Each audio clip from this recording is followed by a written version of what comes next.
Powered by Sports Interaction, Canada Sportsbook. It's March Mania at Sports Interaction.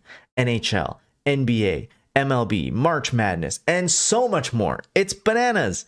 Play Pinata Picks and Minute Madness, exclusive games with insane odds you can't play anywhere else. Make your next bet with Sports Interaction. Download the app in Ontario, use the QR code you see at the bottom of the screen, or head to sportsinteraction.com/SDPN to get started. 19 plus, please play responsibly. Hello, Oilers fans. How many of you are with us right now? It is a late game. Thanks for tuning in to Game Over Edmonton against the Arizona Coyotes. It is 11:28 Mountain Time. You know what? We've never actually confirmed, Zach, but where are our viewers coming from? You know what? Type where you are right now. Type what time it is for you in chat. Zach, I know you are in Calgary, same time zone. Yeah, but this is a late game, dude. Dude, I'm delirious right now. I'm exhausted, and especially this game, man. Like, it was so boring for such long stretches that it was so painful sitting on the couch. I shouldn't have been distracted by my phone, but I definitely was for long periods. This game was rough. You could tell the Oilers were probably just about as sleepy as we were for long periods. You know, they show up, they get, what was it? Like, they had 7-8 shots in the first 10 minutes. Arizona didn't have any. They kind of push hard. McDavid gets that beautiful goal off the back of Ingram's head. Kind of just, typical genius creativity. Awesome. Absolutely meant to do it. I just can't even put words to describe the greatness that you see from a nightly basis from him. It looked like he was flying early, and then it looked like the Oilers kind of just hit a wall, right? They just got exhausted. Ingram started standing on his head a little bit, and then the Oilers kind of just plateaued from there on out. And then you saw the Coyotes kind of take it to them. There were long periods of pressure. Like, man, I never in a million years thought I would ever be thinking when the Schmaltz, McBain, Keller line on, like, guys, just get it to OT. Just get the puck down the ice. And in the last minute of the game, when Cody Ceci gets that stupid-ass icing, he can't get the puck out of the damn zone. I was getting so frustrated. There was an off night. This was an off night for many Oilers. Kane, I thought, Hyman, Nurse, Ceci, Stu Skinner, looking at you, Wise Kyle, not pulling any punches. Wise Kyle in chat. Exactly. It was a rough game. But again, this is one of the things we've kind of seen over the last part, and it's that will versus skill. You had a team, even though they played the last night, second hand of a back-to-back, the Oilers just are so much more skilled, right? Yeah, and I mean, you look at it, this Arizona Coyotes team, they played last night in Winnipeg. Not a fun trip over to Edmonton, but I guess maybe the extra hour they got from this game starting late helped gas them up a little bit, because they looked like the better team for a lot of time tonight.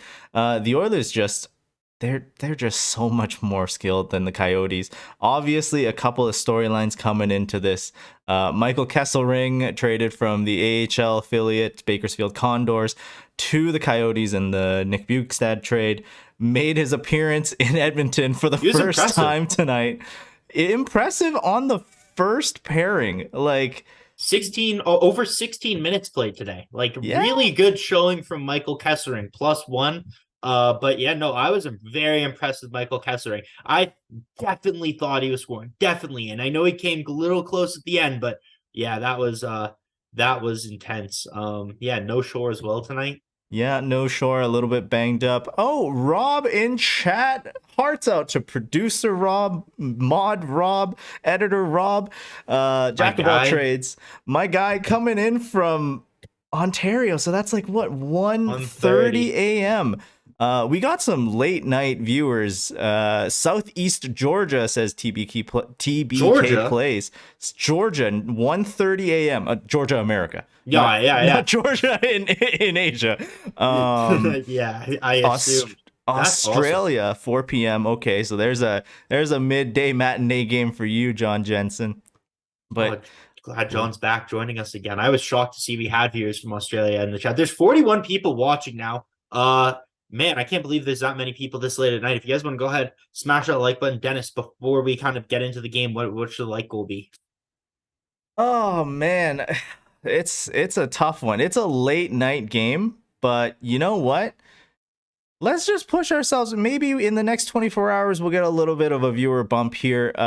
Let's do Nick Bukestad, 72. 72. I like it. We're pushing Aim the high. pace. Pushing the pace. A lot, more better of a pace than the Oilers played with tonight. Because damn, no, the Coyotes, like, I was so impressed with their work ethic. They get down early on a goal from Connor McDavid, and I kind of thought they were gonna fold, right? You just see those teams, it's late in the year, they don't have much gas in the tank. They played second and over back to back. Their backup goalie was in net. You kind of think they're gonna fold, but every time the Oilers would get dump the puck in the zone, there were two Coyotes immediately on one Oiler battling on the boards. The Oilers it seemed like they were never able to recover the dump-ins. They were having trouble putting pressure on the Coyotes defense. The Coyotes were very physical. Their sticks were getting in lanes. The Oilers really had a tough time making passes, creating opportunities, I thought, for long, long stretches. And then you would just see at the end of the period that skill come out, and you would see that 200-foot pass from Leon Draisaitl to Ryan Nugent-Hopkins, the stuff of legend, right? Chef's kiss. And hey, Zach, I do want to interrupt you because No, go ahead. Chad is helping out a lot tonight. Yes, guys, we are loopy. Why is the light goal anything other than Mick 60? Thank you, Chad, for saving our bacon. Yeah, geez, what are we thinking? I am delirious. I'm running on like 3 hours of sleep. Been up since 6 a.m. It's now midnight. We got to get up at 6 a.m. again tomorrow. So we're gonna Punch that like through. button. We're gonna power through. But yeah, let's talk about the overtime. So Ryan Nugent-Hopkins, again, the Nuge, the year of Nuge, having his baby. The guy's a legend. He's playing up to that first overall pick status. He's playing phenomenal. Best hockey you've seen from Ryan Nugent-Hopkins. Ties the game. And we get it to overtime. The Oilers can't convert on the power play. Before overtime, finish off the game in regulation. Anyways, overtime. I don't know how Arizona. I think Bouchard gives them the puck accidentally, and then early on, and then they just kind of sustain this soft pressure. Those puck ragging losers. Nothing makes me more upset in overtime when a team playing the Oilers just sits back and does this stupid long cycle until McDavid and Draisaitl get off the ice. And I was getting worried because the Coyotes did that for a solid minute and a half. Yeah. And I'm like, shit, they're going to go off the ice. Kane and Hyman are going to come on, and the Coyotes are going to end up getting a lucky break or a lucky goal. And Oilers also got a really lucky break early on in overtime, too, when then Nick Schmaltz got called offside, right? Because that could have been a break, because Stuart Skinner did not have a fantastic game by any means. It was a really rough night for Stuart Skinner. Really rough night. Across the board, I mean, there are some that you can chalk it up to defensemen not being in positions, Skinner not being in positions, but by and far, the entire team tonight was on a little bit of a lull. And with the exception of 97, who's just always got the boots going, everyone else seemed like they were taking a little bit of an extra second to register their next move. They're just not moving the boots as quick. I think Leon especially started to ramp it up towards the end of the game. Yeah. Early on. Dude, some of the passes. So Leon makes that fantastic pass to Ryan in the end of the third period, and then somehow one-ups himself. And I don't know if it's going to be on the highlight reels because it wasn't necessarily the pass that led directly to the goal. He passes on the backhand, falling down 80 feet to Connor McDavid for the breakaway. McDavid outweights Connor Ingram, hits it off the post. I'm so sad. I think that's it. That's no Mick 60 tonight. It's over. The Coyotes are going back down and scoring. And then somehow, some way, the Oilers, Draisaitl working so hard, recovers the puck back to McDavid, goes to the exact same move. This time, cannot be fooled. Beats Ingram, beats the post in the net. Game ends. Mick 60. Had 4 points tonight? Oh, it was a good night for Draisaitl. I mean, on the score sheet, but it looked bad. Yes. He was lumbering around. I thought it was something I would say brain farts. That's what I would equate this to. If you go and watch the highlights of the goals, you can just and you key in on individual players, whether it be Nurse, whether it be CC, whether it be Leon, Yamamoto, whoever. You're just what are you doing? Make the easy play, make the simple pass, get the puck out here. There was always an opportunity. These were very avoidable goals. And again, Stuart Skinner, I know early on he didn't have a lot of shots, so those opportunities were coming really spaced apart. He's getting cold, he's getting whatever, but that's something that might happen in the playoffs, right? That's not really an excuse for playing like that, and he definitely would like to have at least one or two of those back for sure. Look, if here's why we love Skinner so much, right? Goalies are beloved because they make the big saves. And sometimes some of those big saves come because they're out of position or something like that, so they do a little flail. Skinner's not that kind of goalie. Skinner makes the big saves when he's already in position. It looks like he just can't be beat. He's not like a Dominik Hasek where he has to flop around a lot, right? Yeah. But tonight, let's go over all the goals that Arizona got in. First off, JJ Moser, right, got a great little backdoor tap in from Michelli to start. That was on a penalty kill. So it's tough to pin that one. Not only was it a 5-on-4, it was more of a 5-on-3. There were 3 Coyotes essentially uncontested in front of the net. Desharnais, you're 8 feet tall, at least tie up one of them. Ideally, the guy who's gonna tap in the goal, but like make it hard to get that pass off. Do something. You're standing. That guy could dunk on an NBA level net. Like tie up someone. And he kind of had that's another brain fart that I would point to, right? Like then you had also on that play, I believe it was this goal, it was Kane who went for the drop pass in the neutral zone, was late getting back into the zone. So it's just a number of brain farts, right? And that's what opened up Michelli, right? Michelli had a whole bunch of open ice on the near side boards. So he's going to take it. He's going to draw a lot of attention his way. And Skinner, you got to respect him because any guy has a wicked shot in the NHL. So you respect him, you try and hold tight to that post, cut off the angle, and that opens you up to a little backdoor tap in. And you're right, like Desharnais, if you're able to tie a guy up, and he was doing that later in the game, it's just that in that sequence of events, he's caught kind of in this no man's land of where do I look? Who am I holding back? Who am I defending? They were not sharp. Like, I think that's the best way you could put it, that like there was a lack of sharpness throughout the lineup from top to bottom. I'm sure if you went up to Connor McDavid, even though he had 2 goals and Nugent-Hopkins had 2 goals, I'm sure they would all tell you that they could play significantly better. And this is kind of how they've been playing. If you look back, the game against Seattle, it was kind of this, like, Seattle was getting pressure. They probably allowed a little too much.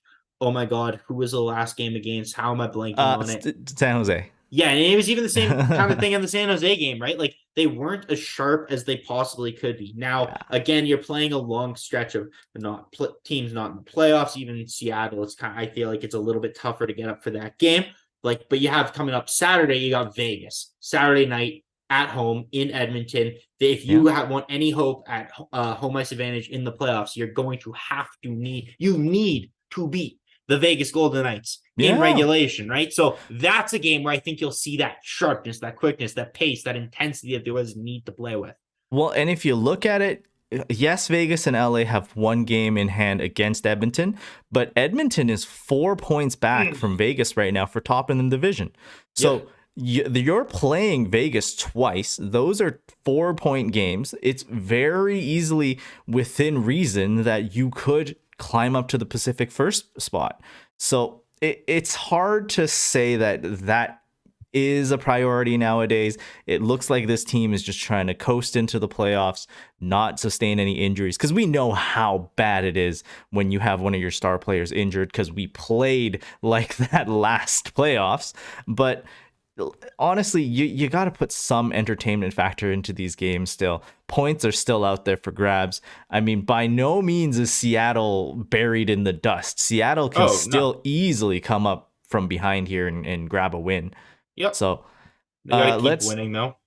Got to keep winning. Got to keep going for it. And you're right. I'm sure if you ask any Oilers player in the dressing room, they'll say it wasn't the best game, but it was a win in the end. So yes, same as last game. If this outcome was different, if we took an L just like last game, it would be way more disappointing. But Well, the take reason the I W. say that is just I remember watching McDavid's comments this morning. He said, like, I haven't been happy with the last couple of games that we played, right? Like, he's like, we're winning, but our hockey, we could be much better. And I'm paraphrasing. I can't remember the quote off the top of my head, but it was something along that lines. And you just watch this game tonight, the way it went, and, going down at multiple points in the game and coming back at the absolute last second. And, you do have, like, Connor Ingram also played a really good game. If we look at the high danger chances, the Oilers generated 12 high danger chances to Arizona's 6. So yeah, like it was not a good game. Like I'm pretty sure the Oilers, yeah, they were 87% on the deserve to win a meter. They pretty much controlled a lot of the expected goals. Like Connor Ingram did have a really good night. In terms of expected goals, the worst Oiler on the night tonight was Evander Kane. The CC and Nurse pairing definitely also had a really tough night. Rough But night. And yeah, you know what? That's later on to the game. It was especially bad for Cece because near the end of the game, I can count so many chances that were just at his expense almost. Like he was just caught puck watching, not really covering guys, sitting in front of the net, not really doing much.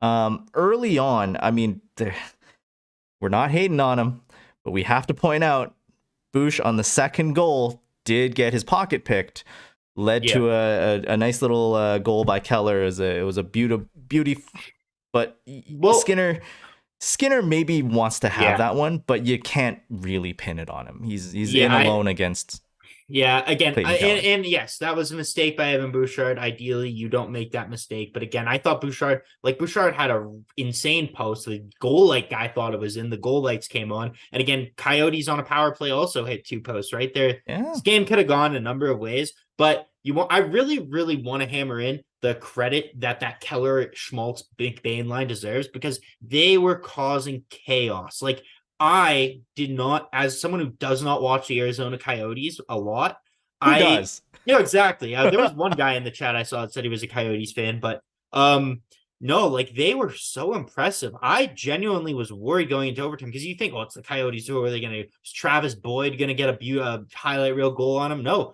Schmaltz and Keller, they are some elite players there. Those guys are stars, and man, those guys could cook, and they cooked the Oilers. They played a really solid game for the most part, and I was really, really impressed. So kudos to those guys. Now, again, the difference is they're not surrounded by nearly the same team that Of Edmonton is. And support. yeah, they come off the ice, and all of a sudden, Edmonton's getting grade A after grade A. But I enjoyed watching that Clayton Keller line because it's always fun when there's another team that has that guy that makes you clench a little bit. They're like, oh, I don't. Oh man, you gotta be careful of that guy. Like you, and I like seeing when talent. Like as much as I respect greatness, love watching Connor McDavid. I like when the other team can throw something out there. I don't want to just watch San Jose and even Lorenz take us to town. So yeah, no, I enjoyed Yeah, that. I was pleasantly surprised with the play of Clayton Keller, that Nick Schmaltz, line. even JJ Moser, man. Even JJ JJ Moser Moser. was impressive too, and I thought, you know what, on the back end, Valimaki, what a resurgence for his career, right? Like he's holding his own against top lines on other teams. Oh yeah, Valimaki played good. I think Costin caught him with a really good hit early on in the game, and that definitely wobbled him. But no, like again, that Coyotes team super underrated. Again, when I heard they Yeah. were 6-2-2 in the last 10, I was blown away because man, I'm so hyper focused on others. I do not pay attention that much to other teams and what's going on with them, and I was shocked that they were that good. And after watching this game tonight, like they're getting goaltending, they have salvageable defense, and they do have some players that can make you look stupid, especially if you underestimate them, which I think a lot of, just like I did, I think the Oilers did, and I think a lot of other people did. Again, now Yeah. I'm not saying that won't be an issue Saturday. I don't think the Oilers are going to underestimate the Vegas Golden Knights, but Wise Kyle wants to go, how about that first goal? SVP was open for that McDavid bank shot deposit. No, that first goal was disgusting. Those goals where he does something Free. outrageous that are just like so stupid that he hits the goalie in the back of the mask and it goes in, and he just like, oh man, like just the intensity or like the way that he celebrates. Like, yeah, I just did that. I know exactly what I was trying to do. That wasn't a freak accident. Oh my god, the swagger. I don't even want to call it swagger. I feel like it's cringe, but like the balls on that guy, like just next level, next level. it is Connor McDavid's game, and we're all just playing in it, right? Like Yeah. the dude. Here's what's scary, right? He's already been touted as a generational superstar, and he keeps getting better. Like every offseason, he comes back and he's got a couple more tricks up his sleeve. It's incredible. So obviously huge night for McDavid, but going through the rest of the goals here, we already talked about the sauce from Draisaitl, voted best player, best passer But in the NHL by his peers. yes, yeah, and Draisaitl voted best passer, but the guy who everyone wants on their team scored again, got a hammer at home. I feel like we're undervaluing this achievement, but it's almost midnight and again running on 3 hours of sleep, so I apologize. But makes 60. We all want him to get 60. He hit 60. There's still 10 games left on the schedule. How far does he go now? Now, if he hits 61, he passes Austin Matthews. If he hits 65, he ties Alex Ovechkin. If he hits 66, he has the most goals ever by a forward in the salary cap era.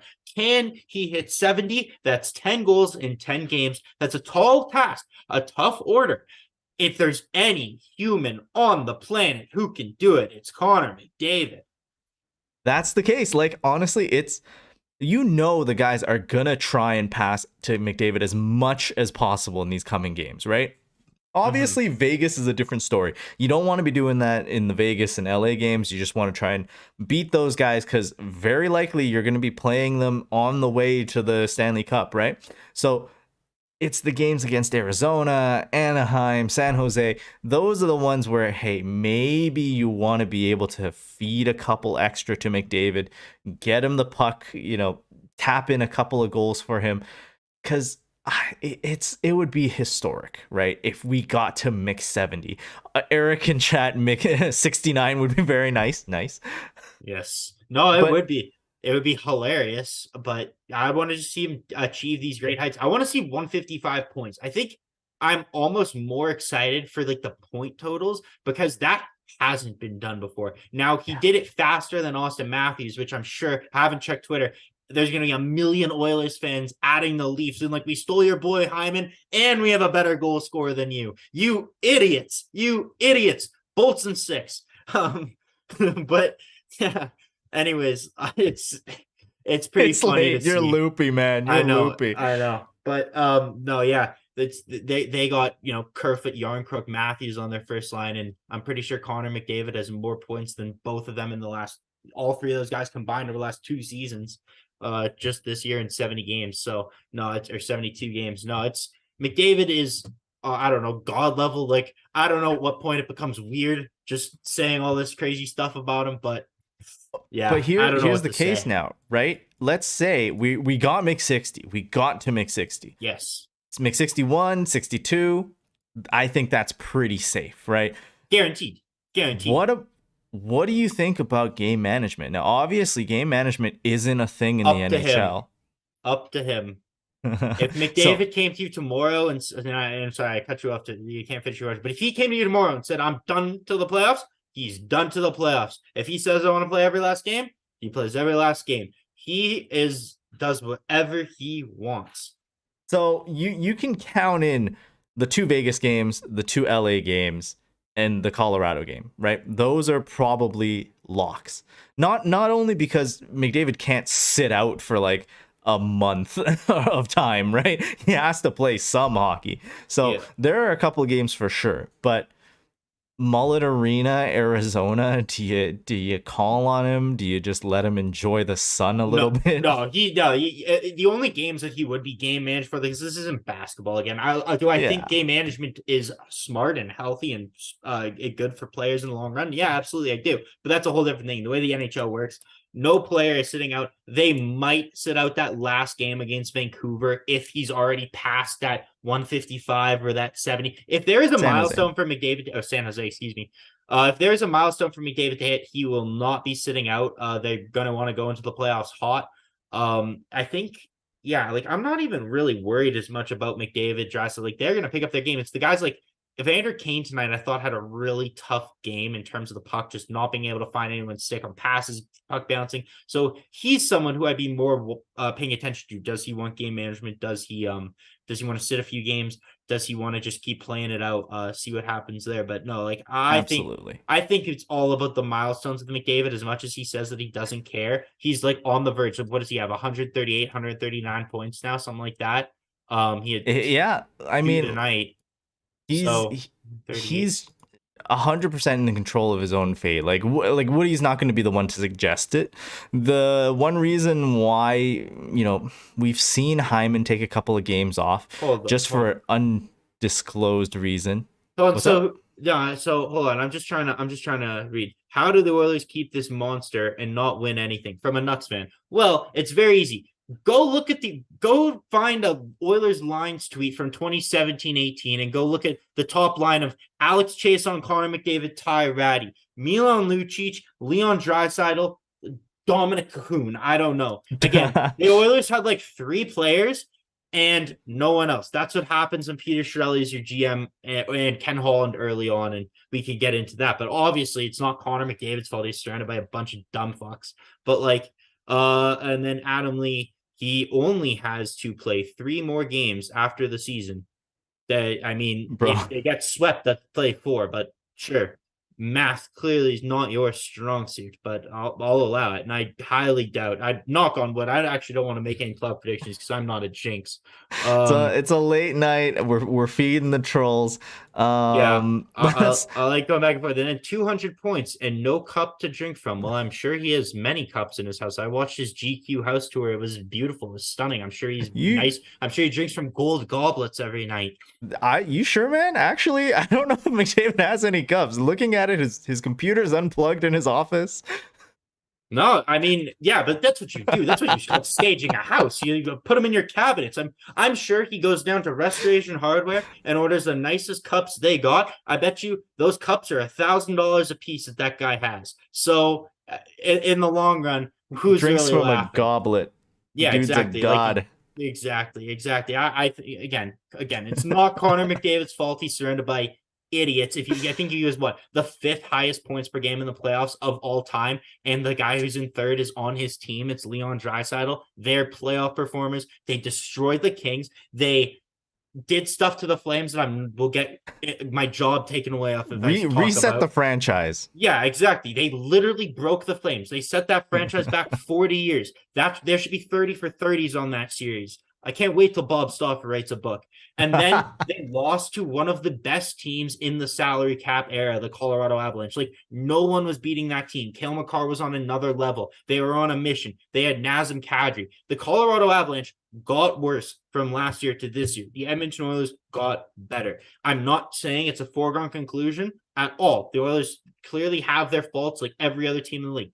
But I am putting my money on Connor McDavid. I'm putting my money on the Edmonton Oilers. Well spoken. And hey, a little bit of a men's in chat. Adam, as a Nucks fan, no cups here. Hey, It's all in good fun. It's all a good time here in Game Over Edmonton. One player I wanted to bring up again, because we touched on it briefly, but Nuge, another huge game tonight, 2 goals. But more impressively, we could have 3 players that have 100 points. Nuge is 14 points away. 10 games, 14 points. You gotta believe me, if Connor McDavid is on the ice and they're feeding him the puck to try to get him to make 70, I'm not sure if he's actually doing it. He might be making another beeline pass straight to Nuge, trying to get him to 100 points. Yeah, I think that'll be. I remember in the bubble when they were playing Vancouver and McDavid was 96 points and it was hockey night in Canada against Vancouver, and they were on the power play just making sure Connor McDavid got a touch on the puck every single time. He got 4 points against the Canucks to get 150 games or whatever, 51 games or something. So yeah, they're going to do that. But again, those kind of milestone things, those come when you know your spot, you know where you're sitting in the standings, your home ice, or you have 3rd in the division secured. You can't move up or down, and then all of the kind of fun. And we saw early on, and actually something I wanted to talk about. The game started with a little bit of a line mix-up, at least on the defense. Woodcroft he was trying something else, because we've all been yelling and screaming, and we kind of went off on a million tangents. I know we're doing this. Let's do one more. Sure, he's trying to have one more serious thing about the game. We all kind of talk about cool. CC Nurse not working. CC Nurse not working. And we saw when they were together later on in the game that it wasn't working. Woodcroft tried to go away from it. He went Kulak CC, kept Ekholm Bouchard together, and was rotating Desharnais and Broberg on the right side with Nurse. Now, early on, what I noted, and maybe this is just an eye test, so this isn't 100% accurate, but what I saw, I was like, okay, it looks like the chemistry between those guys is a little out of whack. And that's kind of weird to say when we've all been complaining so much about Nurse and CC. You see, like, they seems like they're in the wrong spot to receive the pass from their partner, and it just seemed like it was choppy. But the play between the defensemen when they were flipped like that. As an example from tonight, right? Like the third goal for the Coyotes, CC was, if you just look at the snippet of the goal itself, right? CC was unable to recognize the situation, attack Hayton, who was making his way into the blue paint, right? So he's kind of frozen in that spot. He's not taking out that guy. At the same time, he isn't aware of the situation going on behind him, doesn't see Keller coming in, getting ready and set up for that tap in. But that all starts from CC having to cover two guys. Nurse, if you zoom out a couple seconds back, zoom out onto the ice and rewind it a couple seconds earlier, Nurse, you can see him on the half boards just very slowly. He's not hustling at all to get back into position, just like a one stride in. That's just an awful pairing, and I don't know why we went back to it in the end of the game. Well, I think that was Woodcroft it's kind of like, okay, I panic and I throw out McDry, right? He panicked. Right? I don't even want to use the word panic because you're playing the Arizona Coyotes, but you went, oh my God, I'm down in the other defense pairing after 5 shifts isn't working. I'm going back to what I know, what I trust, even if the fans don't really trust it that much. So what I think will be interesting to see is if it's something that he goes back to against Vegas early on, if he goes and tries that out again, tries rotating the partners to see if you can get a little bit more chemistry and a little bit more familiarity from other guys, or does he just say, you know what, it is what it is, I've stuck with these all year, I'm sticking with these through thick and thin, and I'm going to live by the sword and die by the sword, and Nurse and CC it is, right? So I think it'll be very telling to see what he does with the lines, or the defense pairings, I should say. I have faith in Woody. It's not the Dave Tippett era. He's not afraid of mixing things up a little. What I love to see was to close out the third period, right? We saw Ekholm and Desharnais together. They were just two big guys able to take away time and space, get sticks into lanes and stop the Coyotes. Because at the end of the third period, the Coyotes were still buzzing. Like they were buzzing hard. Last 30 seconds, I've said this, but I'm like, I just get it to overtime, guys. Keller looked dangerous. Stu made a decent save on Keller where he kind of pitched it up against the post. And I was like, oh my God, did Keller just get a hat trick? Did he just tie the game that late? Thank God Stu did make a save. And I hopefully another thing for Vegas, I would go back to Stu. I don't trust Jack against the Vegas Golden Knights at this moment in time. I apologize, Wes Kyle. And then you kind of go back to Stu next week early on you go to Jack against Arizona next week on Monday.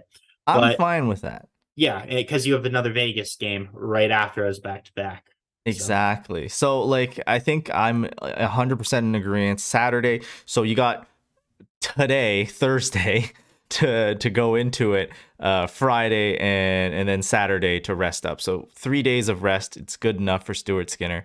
Arizona on Monday, throw Campbell in. I mean, if you lose a game at Mullet, wow, fine. Hopefully you do win a game there. Hopefully, Wise Kyle, I trust Jack.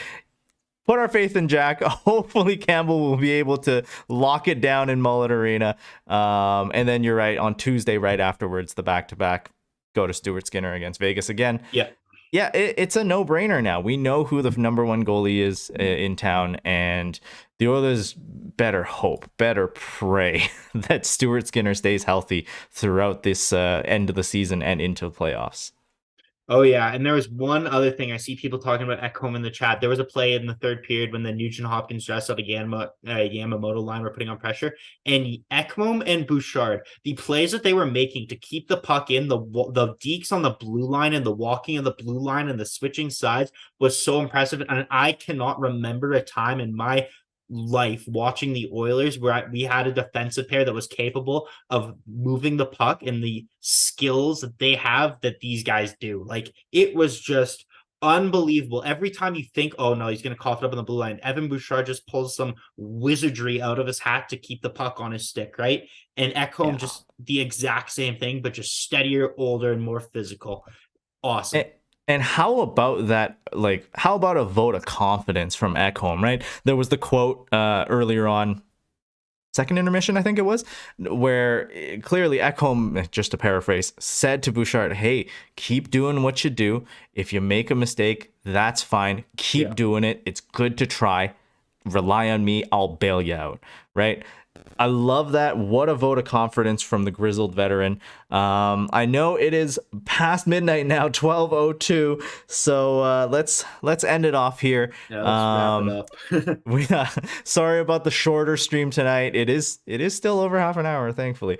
But chat, it's been amazing chatting with you guys. I think, Zach, there's only one stick tap tonight, right? Yes, I agree. You say who it is, though. Well, that's yes. Yeah. Okay, there you go. You say it. That's Mix60, right? That's the stick tap for tonight. Tell how tired I am because I had no clue who you were talking about. Then it clicked in my head, and you could see it in real time click in my head. Oh boy. Well, it's an Oilers W, and we take it any way we can. It's just a great way to end it with Mix60 in overtime. Next game, as we mentioned, is Saturday, March 25th against the Vegas Golden Knights. It's an 8 p.m. puck drop. Thankfully, it's not on TNT in the US, so hopefully it'll be more like 8:10 puck drop. Zach, you're doing that game alone. I am. I guess I am. All right. So, yeah, I will see you guys there. Come join me. Come hang out. I know it's Saturday night. You guys probably have a bunch of stuff you want to do, whether you catch a show after in the cab on the way home from the bar, or you just want to hang out at home and join me on the post-game show. I'm looking forward to it. Definitely going to be a fantastic game. I cannot wait. This could be very telling in terms of what's going to happen in the playoffs. So it's going to be intense. It'll be an intense show either way. Win or lose against Vegas, I'm sure you're going to have a lot to say. Yes. That's it for us tonight. Signing off from Edmonton and Calgary. It is 12:04. Have a good night, guys. And Zach? Let's play La Bamba, baby. Good night. Game over! Powered by Sports Interaction, Canada Sportsbook.